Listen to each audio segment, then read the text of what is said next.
अस्ति बुद्धिर अयुक्तस्य न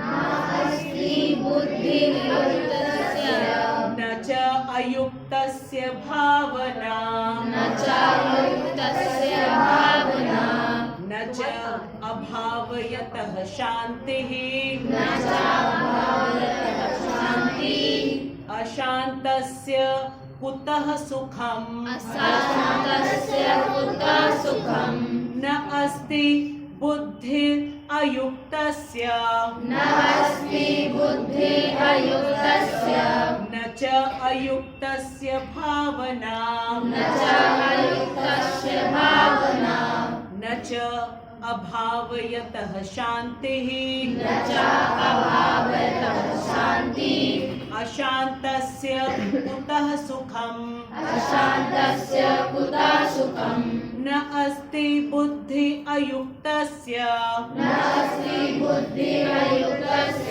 न च अयुक्तस्य भावना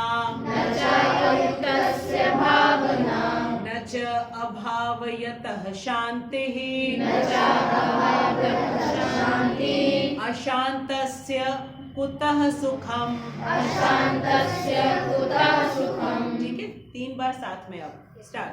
न अस्ति बुद्धि अयुक्तस्य न च अयुक्तस्य भावना न च अभावयतः शान्तिः अशान्तस्य कुतः सुखम्। न अस्ति बुद्धि अयुक्तस्य न च अयुक्तस्य भावना न च अभावयतः शान्तिः अशान्तस्य कुतः सुखम्। Once again, न अस्ति बुद्धि अयुक्तस्य न च अयुक्तस्य भावना न च अभावयतः शान्तिः अशान्तस्य कुतः सुखम्। आज के श्लोक में भगवान हमको बताने वाले हैं कि सुख तो हम लोग सब चाहते हैं, ठीक है, लेकिन सुख मिल क्यों नहीं रहा है? ठीक है ना, क्यों नहीं मिल रहा है? क्योंकि स्टूडेंट्स जो पढ़ रहे हैं वो भी इसीलिए पढ़ रहे हैं ताकि अच्छी तरह पढ़ाई करके अच्छी तरीके से उनके अंदर वो सारी एबिलिटीज़ क्वालिटीज़ आए, फिर आगे चल करके वो जॉब ले, फिर उससे सुख मिले ना। अशांति के लिए तो कोई इतनी मेहनत नहीं करता है, ठीक है। आपके पेरेंट्स भी जो हैं जो इतनी मेहनत करते हैं, कोई तो अशांति के लिए नहीं करता है, ठीक है, और दुख नहीं चाहता है। लेकिन ये जो 3 ताप हैं ये लगातार हमको अटैक करते रहते हैं, लगातार अटैक करते रहते हैं। आदि भौतिक, आदि दैविक और आदि आध्यात्मिक, ठीक है। तो अब इसमें बताया जाएगा कि क्यों नहीं सुख मिल रहा है। जब शांति नहीं है तो सुख कैसे मिलेगा? अभी जैसे यहाँ पे झगड़ा होने लगे, ठीक है, तो क्या हम लोग शांति से भगवत गीता पढ़ पाएंगे? नहीं पढ़ पाएंगे। और जब हम शांति से किसी काम को नहीं कर पाएंगे तो सुख कैसे मिलेगा? ठीक है, तो अब पहले हम शब्दार्थ पढ़ते हैं। न अस्ति, नहीं हो सकती, बुद्धि, दिव्य बुद्धि, अयुक्तस्य, कृष्ण भावना से संबंधित न रहने वाले में।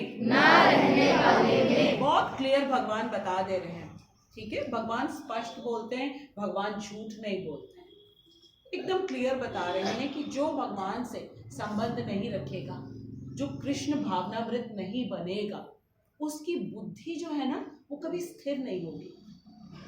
और ये सब हम लोग क्यों पढ़ रहे हैं? अर्जुन ने क्या प्रश्न किया था? भगवान ने उससे क्या बनने के लिए कहा था? स्थिर प्रज्ञ बनने के लिए कहा था।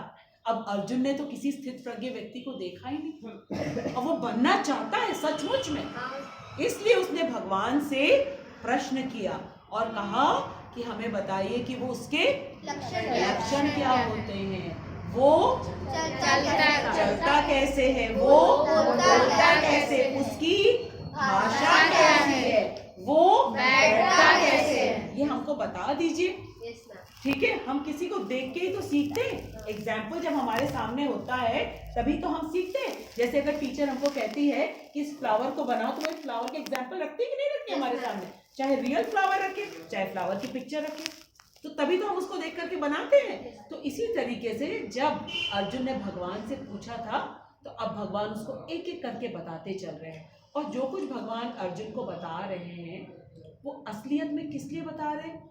हम लोगों के लिए।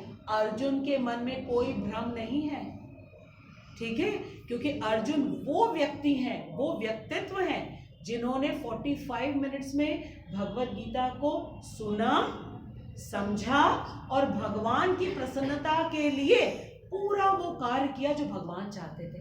तो वो व्यक्ति क्या कभी भी भ्रम में हो सकता है? लेकिन क्योंकि वो भगवान के सखा हैं, भगवान के भक्त हैं, और भगवान के सखा और भगवान के भक्त में क्या गुण होने चाहिए? बताओ बताओ, क्या गुण होने चाहिए? स्थित प्रज्ञ होना चाहिए। शाबाश, और बोलो। मैम कृष्ण की भक्ति में लीन होना चाहिए। कृष्ण की भक्ति में लीन होना चाहिए। और अर्जुन में क्या क्या था? वो पहले अध्याय में जब रो रहे थे, सब कुछ कर रहे थे, उससे हमें क्या पता चला? उसके अर्जुन के गुण क्या क्या है? अर्जुन अटैच था, ठीक है। और बताओ, रो क्यों रहा है? क्योंकि उसको मटेरियल से अटैचमेंट है कि हमको चाहिए ये सब चीजें, कि मुझे वहां जाना पड़ेगा, नरक जाना पड़ेगा, संबंधी उनके समाप्त हो जाएंगे, मर जाएंगे। इसका और जबकि वो संबंधी ने कितना बुरा किया उसके प्रति, लेकिन फिर भी उसके मन में करुणा थी। करेक्ट, ये करुणा और कौन सी भावना बिल्कुल अंदर में नहीं थी? बोलो बोलो। द्वेष, बदला लेने की भावना बिल्कुल भी नहीं थी, इसलिए रो रहे थे वो। और उनको इतना नुकसान होने के बावजूद इतने स्थिर हैं, अभी भी सोच रहे हैं कि वेदों में क्या कहा गया है, परिवार के बड़ों का होना आवश्यक है, वरना क्या होगा? जो अगली पीढ़ी आएगी वो असुरक्षित हो जाएगी। क्योंकि सुरक्षा में किसी से मिलती? ज्ञान से मिलती है। और ज्ञान कौन देगा? परिवार के जो बड़े हैं। इतना सोच रहा है, ये गुण होने चाहिए हमारे अंदर, तब जाके हम भगवत गीता को समझ पाए। हमें भी तो अर्जुन की तरह बनना है, ठीक है। अपने अंदर करुणा होनी चाहिए। हम जब कहते हैं ना, आप दूसरे बच्चों को बुला के लेके आओ, ये क्या है? आपको इसका लाभ मिल रहा है, जाओ दूसरों को बुलाओ, लेके आओ, ये है करुणा। स्वार्थी नहीं है ये। अर्जुन बिल्कुल स्वार्थी नहीं था, वो भगवान का भक्त था, हमेशा सिर्फ भगवान को ही प्रसन्न करना चाहता था। मन के अंदर करुणा, दया, बदले की भावना नहीं, ये सब गुण हमको अपने अंदर लाना होगा, तब भगवत गीता हमको समझ में आ जाएगी। सुना तो किसी और ने भी था, कौन था वो बताओ? पूरी भगवत गीता जिसने सुनी है शुरू, हाँ, संजय ने तो सुनी। और धृतराष्ट्र समझ में आ गया? नहीं समझ में आया। सिर्फ सुनने से नहीं होगा। क्यों नहीं समझ में आया धृतराष्ट्र को? क्यों नहीं समझ में आया?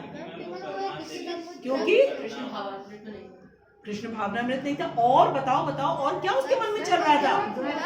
हाँ, द्वेष चल रहा था। और वो क्या चाह रहा था? अपने तरफ के लोगों की किसी तरीके से बस संजय उसको ये बता दे कि उसके बेटे जीत रहे हैं। वो हर तरीके से चाह रहा था कि अर्जुन लोगों को, पांडवों को कुछ देना ना पड़े। तो जो इस तरीके का व्यक्ति होगा, जो भेदभाव करेगा, जिसके मन में करुणा नहीं होगी, ठीक है, जो दूसरे को उसका अधिकार नहीं देना चाहेगा, क्या उसको भगवत गीता सुनने से समझ में आ जाएगी? नहीं। ये भी समझना चाहिए, ये भगवान की कृपा है। अगर हमें थोड़ी बहुत समझ में आ रही है, थोड़ी बहुत समझ में आ रही है, तो भी समझना चाहिए। प्रभु जी वो कौन थे जो रात रात भर रोते थे और भगवान से कहते थे कि हमको श्लोक समझ में नहीं आ रहा है? तो भगवान स्वयं आए कहने कि भैया कुछ बनाओ प्रसाद, हमको भी दो, मैं भूखा हूँ। तो भगवत गीता इतनी आसानी से नहीं समझ में आएगा हम किसी के भी। ये जब कृपा होगी भगवान की, तभी हमको समझ में आएगा भगवत गीता। उसके लिए हमें अर्जुन के जैसे, शायद प्रभु जी श्रीनिवास आचार्य थे, शायद मैं प्रभु जी से पूछूंगी। वो रात रात, क्योंकि लास्ट संडे मैंने प्रभु जी से कहा, प्रभु जी मेरे 4 अध्याय पूर्ण हो गए और मुझे अच्छा लग रहा है, समझ में आया। तो प्रभु जी थोड़ा सा मुस्कुरा दिए, फिर तुरंत हमको एहसास हुआ। हम गए, हमने कहा प्रभु जी मुझसे कुछ गलती हुई है, आप हमको बताइए। तो प्रभु जी कुछ बोले नहीं, चुप करके बैठे हुए थे। हमने कहा प्रभु जी नहीं, हमको समझ में नहीं आया प्रभु जी। प्रभु जी मैंने पढ़ी है। बोले हाँ माता जी, हम सब पढ़ रहे हैं, कभी नहीं कह सकते हैं कि हमको समझ में आ गए, ठीक है, क्योंकि हर बार जब हम पढ़ेंगे हमें कुछ और नया, और क्यों, क्योंकि भगवान प्रेरणादायक रूप में यहाँ बैठे हुए हैं, वो हमें प्रेरणा देते हैं पढ़ने की, वो हमें प्रेरणा देते हैं आने की और ज़्यादा समझने की। तो हम नहीं कह सकते हैं, हाँ, लेकिन हम प्रयास करेंगे तो उनकी प्रसाद की कृपा हमको मिल जाएगी। उससे हमें थोड़ा थोड़ा जो रुचि आ रही है ना, जो लगातार हम आ रहे हैं, ये चीज़ अगर है तो समझिए कि हाँ प्रसाद मिल रहा है। लेकिन अगर मन में आए कि नहीं भगवत गीता क्लास नहीं जाएंगे, तो समझना कुछ गड़बड़ शुरू हो गया, कुछ गड़बड़ शुरू हो गया है, क्योंकि अब भगवान क्यों नहीं दे रहे वो प्रेरणा, ठीक है। तो अब आज के श्लोक में क्या बताया कि कृष्ण भावना भागवत से जो संबंधित नहीं है उसकी बुद्धि स्थिर नहीं है, दिव्य बुद्धि उसकी नहीं होगी। फिर आगे क्या है, न नहीं च तथा अयुक्तस्य। युक्त का तो मतलब मालूम है कनेक्शन, और अयुक्त उसका ऑपोजिट है, ठीक है। कृष्ण भावना से शून्य पुरुष का, शून्य जिसके अंदर बिल्कुल कृष्ण भावना नहीं। ये कृष्ण भावना होता क्या है, कई बार बताया है। कृष्ण भावना मतलब मन में उनके प्रति प्रेम होता है। हाँ, मन में उनके प्रति प्रेम होना। हमारे प्रेम किसी के प्रति होता कैसे है, कैसे होता है हमारा प्रेम? जब हम उनसे बातें करते हैं, जब उनसे बातें करते हैं और उनके बारे में सोचते हैं, करे क्यों सेवा में हम उनके लगे। जब हमको इस बात का ज्ञान होगा हमारा उनके साथ कनेक्शन, संबंध क्या है, बिना संबंध के प्रेम नहीं होता, भाव नहीं आते। हम हर किसी को बाहर जो है उनको देख करके हम इतने खुश होते हैं, नहीं होते। क्यों? संबंध ज्ञान नहीं है अभी हमको, ठीक है। लेकिन प्रभु जी कहते हैं कि हाईएस्ट लेवल होता है जब हमको तो मालूम है ना कृष्ण तो सबके अंदर परमात्मा स्वरूप में है, तो हमें दिखने चाहिए ना सबके अंदर। लेकिन वो कब होगा, जब हम लगातार इस बात का अभ्यास करते रहेंगे, तब कृष्ण ही करके देंगे, गुरु कृपा से होगी, ठीक है। तो कृष्ण भावना से जो शून्य है, इसका मतलब उसको बिल्कुल नहीं मालूम है कि वो कौन है, कृष्ण कौन है और संबंध क्या है। और संबंध जानने के बाद मोस्ट इंपॉर्टेंट चीज, मेरा कर्तव्य क्या है, क्योंकि कृष्ण क्या अपना कोई कर्तव्य कर रहे हैं हमारे प्रति, है कोई कर्तव्य कर रहे हैं कृष्ण? सारे कर रहे हैं ना। तो अब जब सारे कर्तव्य वो कर रहे हैं तो हमारा क्या कर्तव्य बनता है, कम से कम हम उनको स्मरण तो करें। और ये सेवा भगवत गीता पढ़ना ये क्यों है, ताकि हमारे भाव जाग सके, हमें पता तो चले। बिना संबंध ज्ञान के कैसे होगा, नहीं हो सकता है, ठीक है। तो कृष्ण भावना से जो शून्य है उसके अंदर कोई भी कृष्ण के प्रति प्रेम नहीं है, तो उसकी बुद्धि जो है वो स्थिर नहीं होगी। फिर आगे क्या कहा गया है, भावना स्थिर चित्त, स्थिर मतलब शांत, ठीक है, जो एक जगह पे स्थित रहता है, ठीक है। और चित्त का मतलब मन, ठीक है। तो जब मन शांत होगा उसी में तो सुख होगा, ठीक। फिर आगे क्या लिखा है, नहीं च तथा अभावयत, ठीक है। भाव मतलब फीलिंग्स होती हैं, फीलिंग्स मन में ही होते हैं। अभावयत का मतलब है जो स्थिर नहीं है, उसके जो स्थिर नहीं है। और स्थिर कौन नहीं है, जो कृष्ण भावना में नहीं है, जिसको संबंध ज्ञान नहीं है, उसी का चित्त जो है वो शांत नहीं रह सकता, ठीक है। फिर आगे क्या है, शांति ही शांति अशांतस्य अशांत का कुतः, क्या मैंने लिखी कुतः, कहाँ है, ठीक है। अशांत हृदय में, अशांत मन में सुखम सुख, ठीक है। अच्छा अब ये बताओ, जब हम ये बात करते हैं कृष्ण भावना, ठीक है, हमारी जो पूरा हमको जो दिखता है ये शरीर और हमारा मन बुद्धि, इससे कुछ रिलेशन बैठता है क्या कृष्ण का, कुछ रिलेशन बैठता है? तभी तो हम समझ पाएंगे। पर्सनल रिलेशन होना चाहिए कृष्ण के साथ हमारा शरीर, हमारा मन, बुद्धि, आत्मा, ठीक है, इसके साथ कुछ रिलेशन बैठता है? बताओ, बोलो बोलो। मन के अंश है। और ये जो शरीर हमारा दिख रहा है मटेरियल से बना है। कौन कौन से मटेरियल है इसमें? भगवान है। पूरा बोलो। भ से भूमि, ग से गगन, व से वायु, अ से अग्नि, न से ये सब क्या है? भगवान की बाह्य शक्ति, ठीक है। इन पांचों चीजों से क्या बन गया? हमारा बॉडी बना, शरीर बना। तो रिलेशन हुआ भगवान के साथ, ठीक है। अब ये केवल अगर बॉडी रहे, जैसे वो मोटरसाइकिल खड़ी है, वो वहां पे साइकिल खड़ी है, तो वो चल फिर रही है क्या अपने आप? नहीं। क्यों नहीं चल फिर रही है? अभी उसमें ड्राइवर नहीं है, ठीक है। तो हमारे अंदर जो ड्राइवर है, ठीक है, वो क्या है? आत्मा। उसके साथ क्या कनेक्शन है भगवान का, कृष्ण का क्या कनेक्शन है? वो कृष्ण का पार्ट है। हम अणु हैं, बहुत छोटा, सूक्ष्म, और कृष्ण विभु है। हम अणु, वो विभु। हम अणु, वो विभु, लेकिन कनेक्शन है ना। प्रभुपाद कहते हैं कि अगर समुद्र का एक बूंद हम जल लेंगे, समुद्र का, ठीक है, उसमें क्या क्वालिटी होती है? समुद्र के एक बूंद जल में कैसा होता है? खारा होता है। हिंदी में क्या कहते हैं? नमकीन होता है। इंग्लिश में क्या कहते हैं? सॉल्टी होता है। वैसा ही तो सॉल्टीपन पूरे समुद्र में होगा। फर्क क्या होता है कि एक बूंद जो है वो अणु है और पूरा समुद्र जो है वो विभु है। इतना ही तो फर्क है। तो क्वालिटी में सेम, क्वांटिटी में फर्क, ठीक है। जैसे एक छोटा सा टुकड़ा हम सोना ले, उसको भी तो सोना ही कहेंगे, ऐसा तो नहीं कह सकते ये छोटा सा है तो ये सोना नहीं है। जब बड़ा होगा 1 किलो तभी सोना होगा, नहीं। तो ये है, ठीक है। फिर इस पूरी बॉडी को चलाने के लिए जो इंद्रियां दी हुई हैं, कौन कौन सी इंद्रियां हैं? कितनी हमारी इंद्रियां हैं? 5 है। बोलो बोलो, कौन कौन सी है? आईज है, कान है, नोज है, टंग है और स्किन है, ठीक है। इन सब के कंट्रोलर कौन है? ऋषिकेश है, करेक्ट। लेकिन हमारे शरीर में इसका बॉस कौन है? माइंड है। हिंदी में क्या कहते हैं? मन कहते हैं उसको। और उस मन के ऊपर क्या है? बुद्धि, ठीक है। और ये जो मन है और बुद्धि, इसका कृष्ण के साथ क्या कनेक्शन है? शरीर का तो पता चल गया, आत्मा का तो पता चल गया, ठीक है। आत्मा दिखती है क्या?